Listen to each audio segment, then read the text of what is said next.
हाय, मागच्या रीलमध्ये baby led विनिंगला तुम्ही easily approach कसं करू शकता यावर मी टिप्स दिल्या. पण तुमच्या बाळाला बेबी लेड विनिंग सुरू करण्या अगोदर तुम्हाला चोकिंग बद्दल बेसिक माहिती आणि चोकिंग जर तुमच्या बाळाला होत असेल तर काय फर्स्ट एड करायचं हे माहीत असलं पाहिजे. त्यासाठीच आजची ही रील. सर्वात पहिला मुद्दा म्हणजे गॅगिंग आणि चोकिंग मध्ये काय डिफरन्स आहे. तर गॅगिंग म्हणजे काय? बाळाला जेव्हा तुम्ही फिंगर फूड्स इंट्रोड्यूस करता तेव्हा बाळ ते फिंगर फूड हिरड्यांनी तोडून गिळायचा प्रयत्न करतं. कधी कधी हा घास खूप मोठा असतो आणि बाळाला तो गिळता येत नाही. हा घास घशाच्या इथे अडकल्यामुळे त्याला व्हॉमिटिंग सारखं किंवा उलटीसारखं सेन्सेशन येतं. या सेन्सेशनमुळे बाळ तो घास उलटी करून काढायचा प्रयत्न करतो. त्यामुळेच बाळाचं एक्सप्रेशन उलटीसारखं म्हणजेच असं असतं. त्यानंतर बाळाच्या डोळ्यात पाणी येतं, बाळाचा चेहरा लाल पडतो आणि कधी कधी बाळाला खोकलाही येतो. आता डिस्कस करूया चोकिंग बद्दल.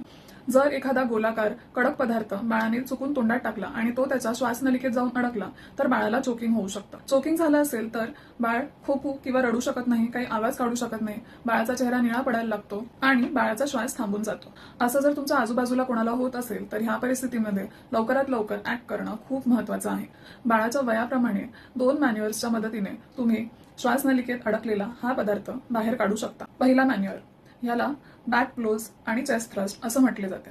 हा मॅन्युअर तुम्ही जर बाळ 1 वर्षाचा आतलं असेल तर वापरू शकता. तुमच्या बाळाला जर चोकिंग होत असेल तर तुम्हाला खुर्चीवर बसायचं आहे. बाळाला असं पालथं तुमच्या मांडीवर झोपवा. बाळाचं डोकं हे रेस्ट ऑफ द बॉडीपेक्षा खालच्या लेवलला असायला हवं. ठीक आहे. त्यानंतर तळ हाताच्या भागाने बाळाच्या दोन्ही खांद्यांच्या हाडांच्या मध्ये जोरात 5 वेळा असे बॅक ब्लोज द्यायचे, म्हणजे मारायचं आहे. बाळाला पालथं झोपवलेलं असताना तुमच्या दुसऱ्या हाताने बाळाच्या डोक्याला प्रॉपरली सपोर्ट करायचा आहे.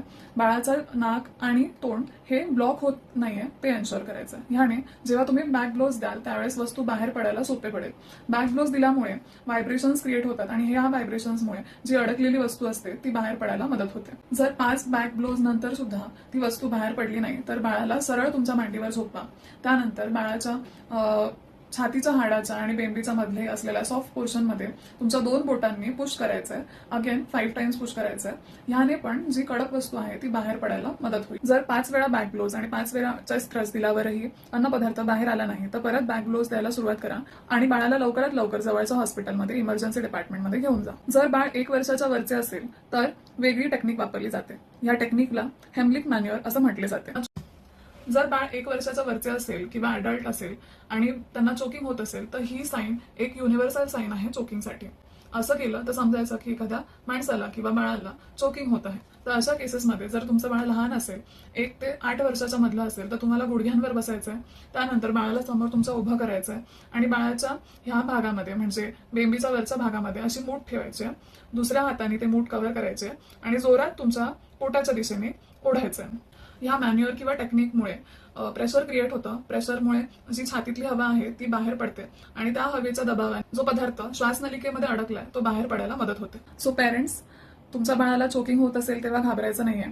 ही रील सेव्ह करून ठेवा, वारंवार बघत राहा, न्यू पेरेंट्सना शेअर करा, जेणेकरून जर तुमच्या लाईफमध्ये किंवा सराउंडिंग्समध्ये असा इन्सिडेंट होत असेल तर तुम्हाला क्विकली ऍक्शन घेता येईल.